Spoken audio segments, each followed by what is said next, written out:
Welcome to the podcast. I have an amazing guest today, Sarah with St. Pete Ferments. And I was just telling her I have one of her beautiful strawberry ginger booches. Not only does she make the most beautiful booches, but they taste flipping out of this world. So hopefully she will share some of her little secrets. I don't know if we'll be able to get any of them, but the best krauts, the most unique, the best booches. And I'm not even just saying that just because I go to your stand and I buy your stuff.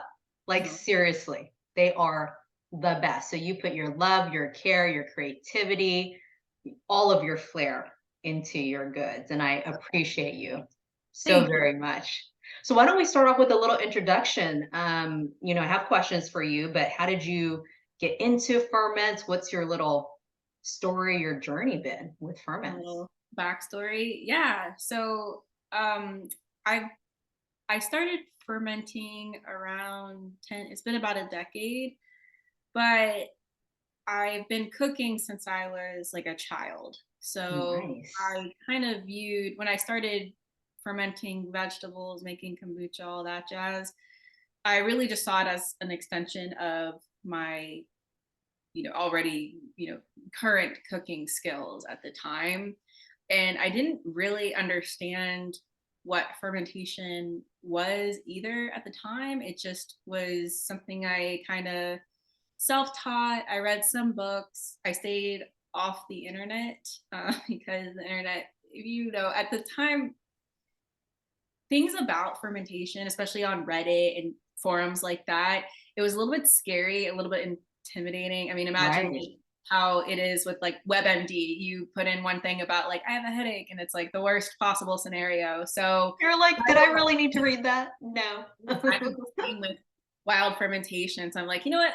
I'm just gonna, I really didn't even bother with it because the internet is sometimes it's kind of, it was a little bit like the wild wild west when I was first on my fermentation journey. Right. It just started out as a hobby in my little apartment in Kenwood, and I this was back in, let's see, I actually started in when I was living in Miami, and then I moved Oh, back to wow. Philly, and I was working for, so I come from like a marketing, PR, writing. Wow. It was like what I went to school for. Right. So really had no microbiology degree or anything like that. So I really just saw it as an extension of cooking and food preservation, and I was into it. It Yes. was like a nice ongoing project I could check on. So I was working from home before working from home was like a thing. So I moved Yeah, back. right? Before everybody worked from home. Wait a Yeah. minute. Yeah. And I just found like I kept like being drawn to my cabinet where I was like keeping all of my stuff. I had a tiny, like it was probably like 300 square foot apartment. And on my lunch break when I was working from home, I would just check on all of my, fermentation projects, and it didn't really like register that it was like fermentation. I'm like, oh yeah, I'm like doing this thing. Just um things in jars, food, yeah. I'm keeping this stuff going, something. And then I started traveling and working, and then I decided to, I peacefully like quit my job and started traveling and working on farms. And I there's Oh, one farm I worked on in Atitlan in Guatemala, which the Arrazola, my last name's Arrazola, so that's where great. that side of the family is from. So I stayed down there for a while. I was working on a farm, and they were doing the farming process, and they were also fermenting. So they had goats, they would make raw goat's milk, yogurts, kefir, things like that. They would Mhm. grow ginger and then make, wildly fermented ginger beer. They would do all kinds of vegetable ferments. And so I was like, oh, this is like something I've been doing, but I didn't really like connect the dots of like the farm to ferment process and like the Right. closed loop system of it all. So that's kind of what inspired me to come back to St. Pete. This wasn't really something I had seen in our community, so that's why I moved back and started St. Pete Ferments. Wow. What a story. And that was what year? So 2016. I moved back in 2016, and I'm like, this will be a cool thing. I'll sell like, at the time I had a camper van, so I was gonna do like the overlanding van life thing. It was like, that'll be nice. I'll come back and I'll like sell. The idea was I was gonna just sell like, I'll sell like 10 jars a week out of my van, and then that'll be like enough to keep me going. That's so funny. Oh my And but I'm also like very studious, and I like to be very thorough. So as I started peeling back the layers of bureaucracy, I realized like, oh, you can't really just open up a fermentation store out of your camper van. So no, they won't allow that at all. no, No. no, it sounds really dreamy and cool, but I think like realizing the plans and procedures that are really required by the Department of Agriculture to have like a licensed legit business, I was like, Yes. okay, like if I'm gonna do this, I sleep is really important to me. So I want to be able to like sleep at night and not be wondering, am I like breaking the law? Is someone gonna get Exactly. gonna tell on me? So I'm like, I'm just gonna like let's just like do it for real. So yeah, Very that's cool. Very cool. So then really, because my first question was how long have you been eating fermented foods? I guess you've eaten them throughout your life. yeah. So about a third of the world's foods are fermented, and that What? includes like so many things like I mean even like coffee, chocolate, I know.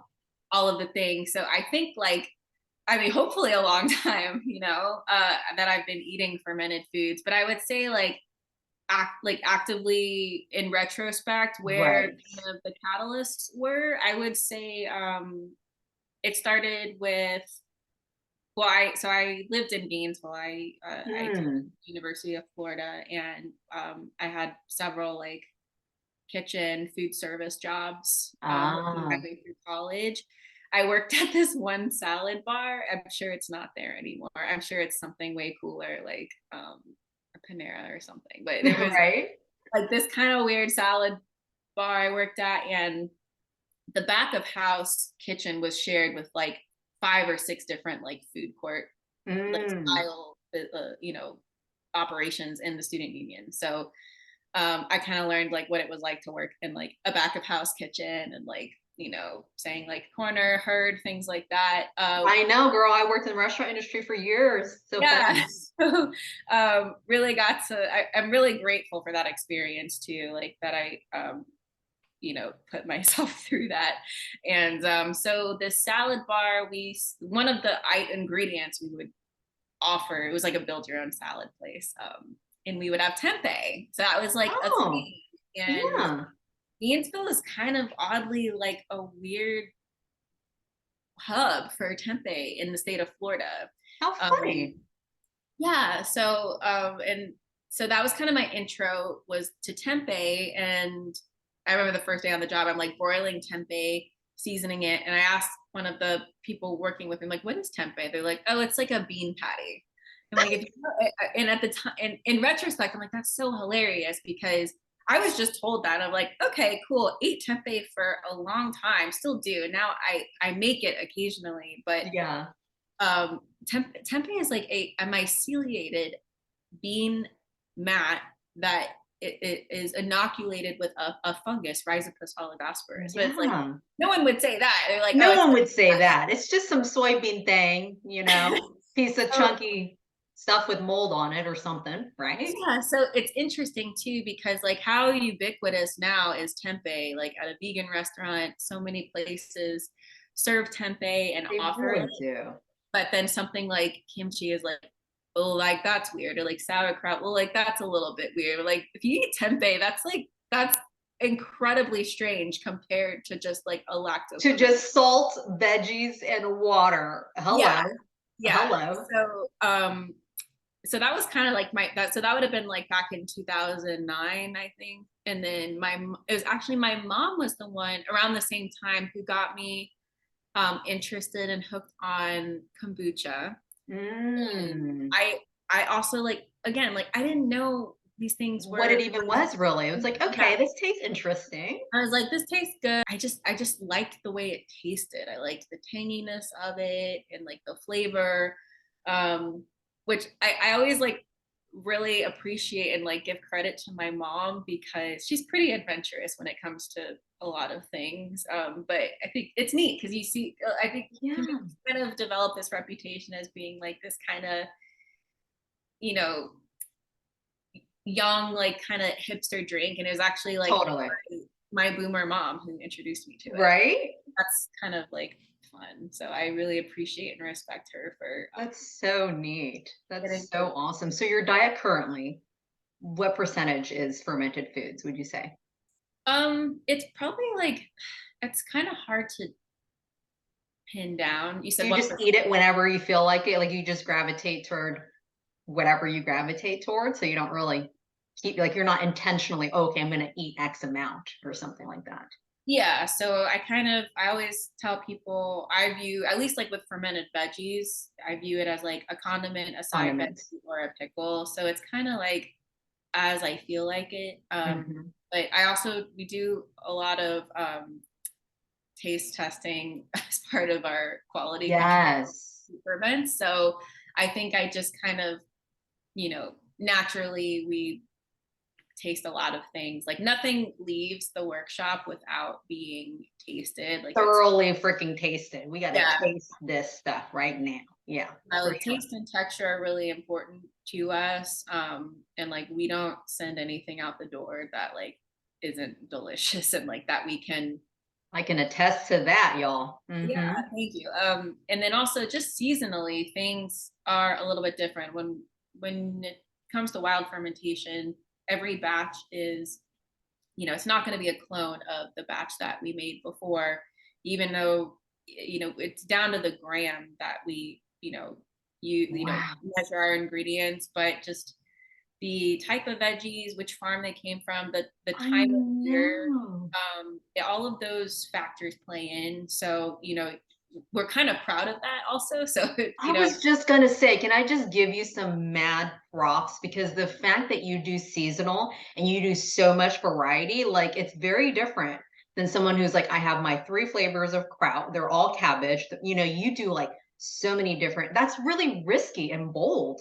You thank know what you. I mean? For you to do that. Yeah. Wow. And then we, as your customers, get to just go, oh, this is so amazing. Meanwhile, you're like, oh my God, okay, so this thing is the and is it the baby version, the young version? Is it the this color versus that color? Because they all can vary, you know? Yeah. It can probably feel overwhelming sometimes being at the market booth because on one hand, people are like, what do you have that's new? And then on the other hand, it's like, so I would say right now, we're at we just passed like the height of farm season. And what I mean by Totally. Mhm. that is like when the most varieties of vegetables, like annuals, like your farm season proper, when we have the most variety of vegetables is this time. And Is we just right now. passed this time. So now all of those things are coming out of fermentation. Right. So Right. that it's like it's absolutely nuts right now, but in like the best possible way. So do they all like in terms of how long you ferment, everything's different. Like the carrots that I have, the carrot ginger, that's going to be way longer than something like your just your kraut, right? Your garlic kraut. Like Actually, how much difference in time is there? so the longest thing we ferment actually is the sauerkraut. So sauerkraut, Oh, interesting. yeah, and that's mainly a textural thing. Just thinking of like all the surface area you have on shredded cabbage. We allow it to go for anywhere between 4 to 6 weeks. Mm, So we, especially with our flagship line of sauerkrauts, we always have things, going at any point because if we run out of a particular sauerkraut, then it's going to be 4 weeks until we have it again. So yeah. So you have to keep it in rotation yep, constantly. Yeah. yeah. So I would say um, around this time, I think most of our sauerkrauts are going at about 5 weeks, and that allows all of the carbon dioxide that's kind of in the cabbage to work itself out, so that your jar isn't like exploding, hopefully too much when you open it. Right. So yeah, sauerkraut is about 4 to 6 weeks, and we do our best to kind of keep everything climate controlled. We are in a little bit of a growth phase right now, so That's right. we're Hmm. bumping up against some just limitations as far as where we what we want to do, but weather kind of dictates also the rate of fermentation. So not very often, but in Florida we get a couple cold snaps a year where it will Every get now and then gets a little chilly. down into the 40s or even the 30s, right? So we have to be mindful of that and how that's going to affect the rate. And do we pull out our infrared heaters to keep things at an ambient Wow. temperature? And then on the flip side of that, when it gets to be in like the Too mid 90s, dang hot, which is most of uh, the time. we're trying to, at this point, hopefully making what we can during farm season as much as we can to get us through summer, so that we're not like constantly battling the summer heat with, especially vegetable ferments. It gets to be a little bit of a challenge. So that's kind of how long but as far as like, it depends on the vegetable how long it ferments. So Yeah. kimchi about 5 or 6 days, so that's a relatively short ferment for That's us. so much shorter. Yeah. Yeah. Which is good because we make a lot of it. And then just it depends. So your ginger carrots, uh about 3 weeks. 3 weeks. Okay. Yeah. I figured it was in the weeks because it's got Yeah. like, some chunkiness to it, right? Mhm. Yeah, Yeah. exactly. Very cool. So, like saffron turnips with spring onions. That's what I got last weekend. And I'm like, okay, so is she like culinarily just wise? Like, how do you think saffron with turnips and is it just after years of doing it that you go, oh yeah, that would be great? Or like, how do you come up with these brilliant creations? Thank you. I I think there's a few things that kind of play in. The first thing is my parents come from two very different cultural backgrounds. So I Mm. mentioned, my dad's Guatemalan, and all the Arrazolas, they live there. He lives there currently. Oh So wow. yeah, so my parents met at ESL. So my mom was my dad's ESL teacher. So Oh my I'm gosh. an ESL baby. Yes, um, I so am too. yeah, nice. It's not as uncommon, I guess. I guess ESL is a Not little. our age. I'm gonna be 42 this year, and I know you're younger than me, but yeah, Mhm. not this age. Yeah, it's so romantic. So that's how my parents met, and um it was awesome too because my dad has. I mean, there's just the inspiration, in terms of cuisine is just phenomenal in like Wow. America. And my dad cooks, so he um I grew up in South St. Pete, so we had a lot of like fresh fruit. My dad would grow avocado, papaya. We had a grapefruit tree. We had a star fruit tree, loquat. Like Heaven. he had an amazing green. And we had like a very small house. It was tiny. We didn't have a whole lot, but like he just figured it out. He's like had a green thumb. Yes, he did.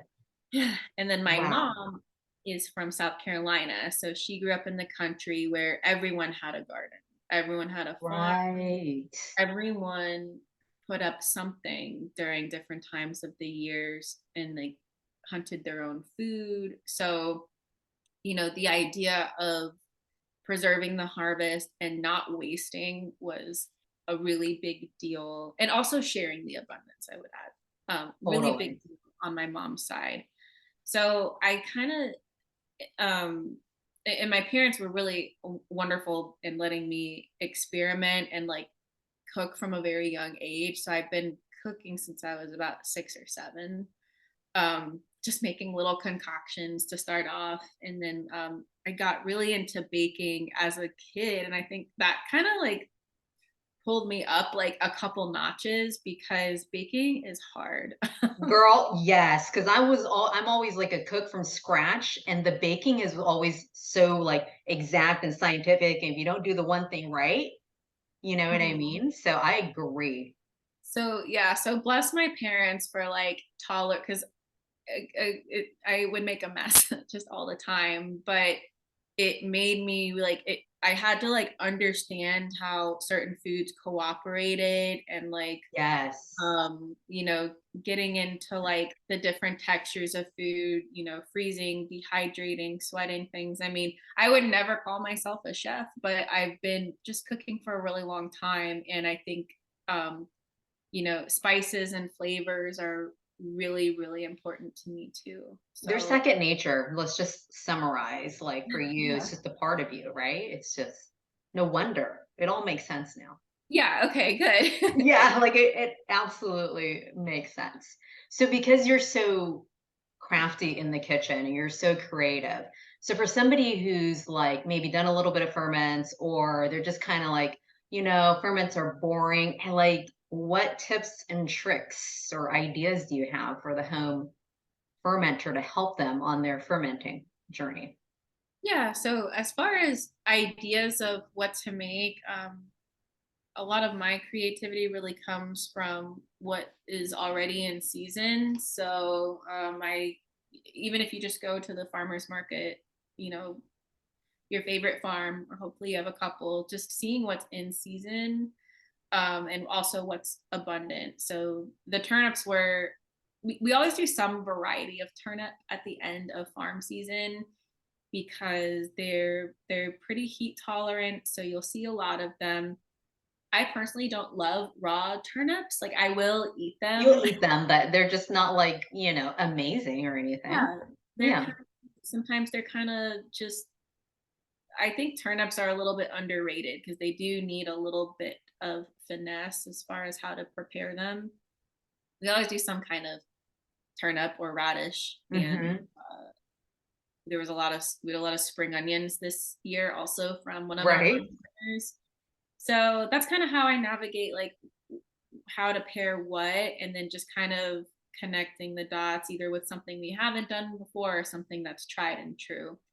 So if you're fermenting at home for the first time, what I would recommend is just start with things that you already like or things that Ah, have yeah. a lot of. So if you're buying if you're virtuous or you're trying to be virtuous, right? You buy a bag of carrots and it ends up not getting used. I don't know. Nobody does that. Yeah, right. Or if like you're one of those people who maybe, you know, you buy you know, a thing of like a what do they call a thing of garlic? A head of garlic? Yeah, right? I don't know. I know, it's kind of one of those things. We know it's a clove, Yeah, the clove is the but one. yeah, it's a head. It's It's a head. a you know, if you like are excited about using the big guys on the outside, but then you get to the little skinny garlics, like, you know, Oh, the baby garlics. the Oh, baby neglected garlics. Yeah. Think of oh, things that you already have, but you maybe have a hard time using, like, you know, in your regular meals, and things that you like. So I think those are like the two important things. I love it. I love it. Um, and then um, I would say when I ferment at home, I put my active projects next to my coffee maker. Um, Mhm. so I think that's kind of like the second tip is a lot of people have a bit of a misconception, or some people do, that fermentation is a little bit like set it and forget it. And it's not, it's like an actively changing thing. It's its own little, you know, ecosystem, Ecosystem. Mhm, for lack of a mhm. better explanation. And that environment is changing every day, every hour, every minute. Yes. A ton of microbes metabolizing all the And macronutrients. new ones coming and growing and doing all the things, right? Yeah, Wow. and then back to the idea of things that can alter or manipulate fermentation are time, temperature, things like that. So your own environment will have its particular variables. So you really have to learn and pay attention and don't set it and forget it, Right. basically. Just More hands-on. yeah, keep it hands-on. And also for beginners, I always recommend fermenting in glass. It's Yes. more of like a psychological element. Well, first of all, glass is everywhere. You can find like just buy a jar of pickles that you really enjoy, and when you finish it, you have a perfect fermentation vessel. Love it. You don't have to buy anything special. You don't have to spend any extra money on getting like a ferment specific. I know. I didn't bother with that. I was like, I got tons of mason jars. That's what we're going to use, you know? Yeah, exactly. So use what you already have, and glass is great because you can see what the heck is going on inside of it. Yes. Yes. And that's super important because, well, obviously, if something goes awry, you can catch it hopefully pretty quickly. But then also, you can see the gradual transformation of what was just salted vegetables into a sauerkraut or a kimchi or what have you. And then my last tip for if you're fermenting at home, excuse me, is weigh your sea salt. Like at least when it comes to Weigh it. Yes. That's what the pro cooks and bakers do. They weigh everything because a cup is not the same. My cup is not the same as your cup. And then the density. Yes. Yes. Thank you. yeah, and especially when it comes to sea salt, uh, sea salt by volume, it is all over the place All because over. Yes. stuff is gonna be much fluffier, and a tablespoon of that is going to be a lot less salt than a tablespoon of like your ground, fine ground Himalayan sea salt or something. Absolutely. So Absolutely. weigh everything in grams, and like a 2.5% salinity is pretty nice against your weight in veggies. So weigh your Mhm. veggies in grams, your multiply that by your salinity, whichever percentage you choose. So colder environment, it's going to take a little bit longer to ferment, and then if you're in Florida like us, things ferment pretty quickly, so you can kind of manipulate your ambient temperature that way too. Yes. I was just thinking, one of my questions I didn't have was what's your favorite for a home fermenter? What would your favorite book be for somebody who wanted to get a book all about fermentation? Ooh, this it's fermented Yes, I vegetables. have that. Okay, Yes. so the Shakis are I'm friends with Kirsten and Christopher Shaki, and they're really wonderful folks. So the I've never seen a book that's more thorough, but like you can do it, and also has like troubleshooting with photos. And beautiful and unique. So many unique things. I'm like, bok choy? Oh, yes. Yeah, Like, hello. this is also great. Like if you shop at the farmers market and you're getting seasonal stuff, like you buy turnips. I don't know, you buy turnips or radishes. You're like, what the heck do What I the heck do? do I do with them, right? There's an index that will you can just it has all the has a bunch of vegetables alphabetized. I So love this it. Thank you for sharing that. yeah, Perfect. you're welcome. I would love to talk to you about so many more things. Like I just made a batch of pickles. I was like, oh, I have that question. And oh, this sprout, right? So maybe there will be a round two if we're lucky enough. I don't know. We'll see. Any final words that you would like to share with all the fermentation lovers out there?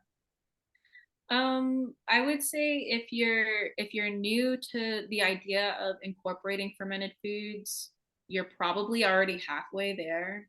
Yes. Speaking of like, the classic, you know, everyone wants pickles on their cheeseburger, everyone Oh, wants relish on their hot preach. dog, like Preach. that reeks of Americana, right? But Right. like people want the like tangy, bitter things that Crunchy.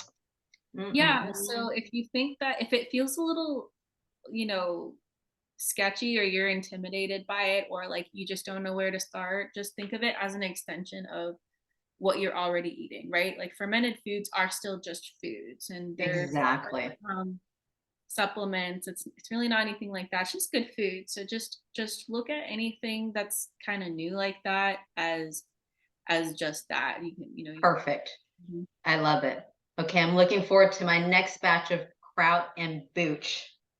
Thank you so much. I Thank you appreciate so much. It was such a fun time. it. See you Absolutely soon. appreciate it. Bye. Bye bye.